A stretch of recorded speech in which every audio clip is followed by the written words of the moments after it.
अजमेर से आपको खबर बताते हैं, यहां आरएएस परीक्षा में सख्त निगरानी हुई है। फर्जी दिव्यांग प्रमाण पत्र को रोकने के लिए निगरानी की जा रही है। फर्जीवाड़े पर सख्त कानूनी कार्रवाई भी।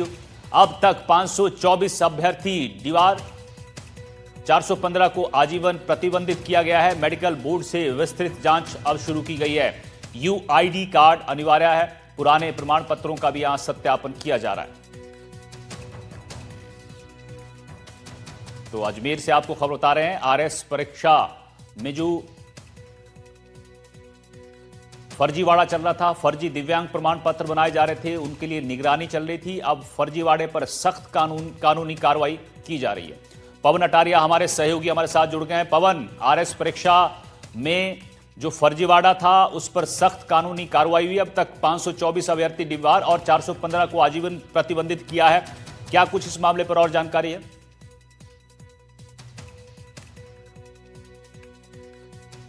पवन,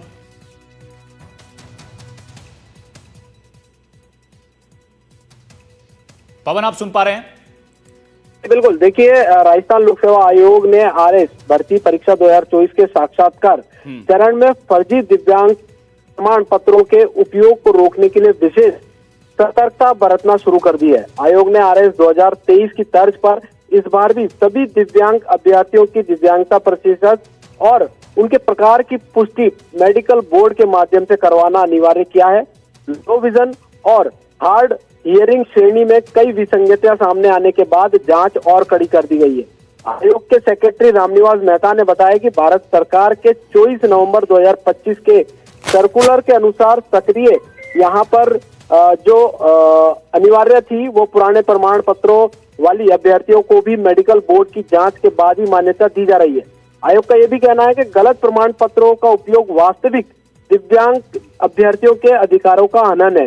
तो कुल मिलाकर जिस तरीके से फर्जी दिव्यांग प्रमाण पत्र जो भर्ती परीक्षाओं में आवेदन में दिए जा रहे थे, उसकी जांच को लेकर ये जो नया सर्कुलर है वो जारी किया गया है। और यहाँ पर यह भी बताया गया है, फर्जी प्रमाण पत्रों पर दिव्यांग व्यक्तियों के अधिकार अधिनियम 2016 की धारा 89 और 91 के तहत सख्त दंड का प्रावधान है, जिसमें कैद और भारी जुर्माना शामिल है। अब तक आयोग ने 524 अभ्यर्थियों को फर्जी दस्तावेजों के माध्यम से दीवार कर चुके हैं, जिनमें से 415 को आजीवन प्रतिबंधित किया गया है। आरपीएससी का स्पष्ट संदेश है, भर्ती प्रक्रिया में केवल वास्तविक पात्र ही आगे बढ़ सकेंगे। ठीक है, बहुत बहुत शुक्रिया आपका इस जानकारी के लिए।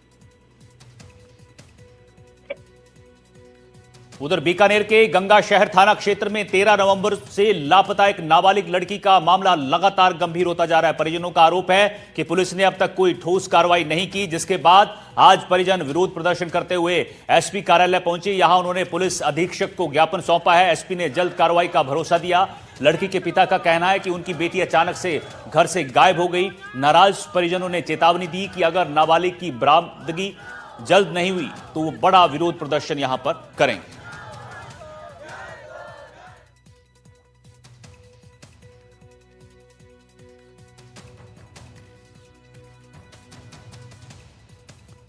उधर सीकर में खाटू श्याम जी में टावर पर 3 लोग चढ़ गए। सरपंच प्रतिनिधि समेत 3 मोबाइल टावर पर चढ़ गए। पंचायत पुनर्गठन से जुड़े मामले में ये विरोध जता रहे हैं। सामेर को खाचरियावास में शामिल करने से ये नाराज हैं। नीचे भी धरने पर कई लोग बैठे हैं। सामेर को पलसाना पंचायत समिति में रखने की ये मांग कर रहे हैं। काफी समझाइश के बाद बताया जा रहा है कि लोग मान गए और इनको नीचे उतार लिया गया है।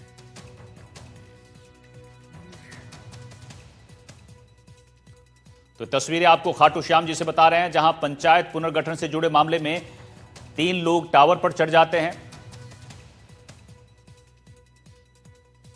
कार्यमुक्त का आदेश नहीं है, मेरे को उपस्थिति देने का आदेश है। वहां आके उपस्थिति देनी है। कार्य यहाँ से रिलीव नहीं होना है मेरे को, और इन्होंने रिलीव करने का उसको अपने मन से ही कर दिया।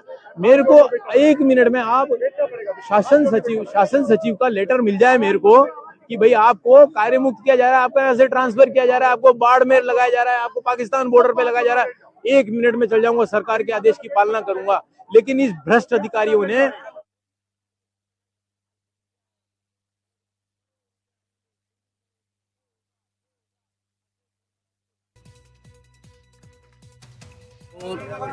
बड़े दुर्भाग्यपूर्ण रूप से जो नई पंचायत समिति बनाई गई है खाचरियावास, उसमें शामिल कर दिया गया है। जबकि ये पूर्व में 2020 में जो नई पंचायत का गठन हुआ था और नई पंचायत के गठन के पश्चात जो नई पंचायत समिति बनी थी उसमें शामिल को पलसाना में शामिल किया गया था, जो यहाँ से 12-13 किलोमीटर है।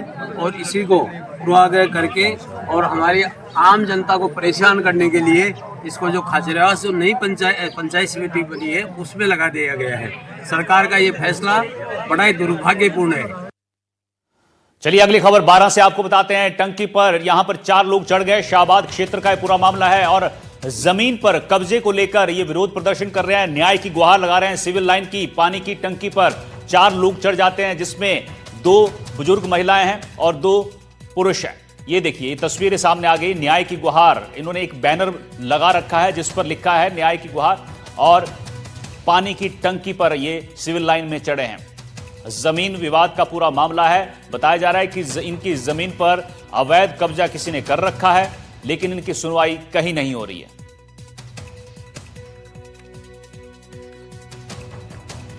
उधर उदयपुर में बड़गांव सैटेलाइट अस्पताल के बाहर जोरदार विरोध देखने को मिला है। डॉक्टर अशोक शर्मा को एपीओ किए जाने का यहां विरोध किया गया। विरोध में मरीज और लोग धरने पर बैठे। रील बनाने के कारण आपको बता दें कि उनको एपीओ किया गया था। समर्थकों का आरोप है कि राजनीतिक दबाव में यह कार्रवाई की गई है और यहां पर अतिरिक्त पुलिस बल भी तैनात किया गया था। तो उदयपुर से आपको तस्वीरें दिखा रहे हैं जहां डॉक्टर को एपीओ करने के विरोध में लोग धरने पर बैठे हैं। कार्यमुख का आदेश नहीं है, मेरे को उपस्थिति देने का आदेश है। वहां आके उपस्थिति देनी है। कार्य यहाँ से रिलीव नहीं होना है मेरे को, और इन्होंने रिलीव करने का उसको अपने मन से ही कर दिया। मेरे को 1 मिनट में आप शासन सचिव का लेटर मिल जाए मेरे को कि भाई आपको कार्य मुक्त किया जा रहा है, आपको यहाँ से ट्रांसफर किया जा रहा है, आपको बाड़मेर लगाया जा रहा है, आपको पाकिस्तान बॉर्डर पे लगाया जा रहा है, 1 मिनट में चल जाऊंगा, सरकार के आदेश की पालना करूंगा। लेकिन इस भ्रष्ट अधिकारियों ने, क्योंकि पता है ये सैटेलाइट अस्पताल बन गया है अब, और अभी करोड़ों रुपए आएंगे, बिल्डिंग बनेगी, वो होगा। अशोक शर्मा किसी को खाने देता नहीं है। ये लालची हैं, सीमेचों की कुर्सी के लिए कुत्ते की तरह लड़ रहे हैं। भ्रष्टाचार निरोधक ब्यूरो में इनकी फाइलें हैं।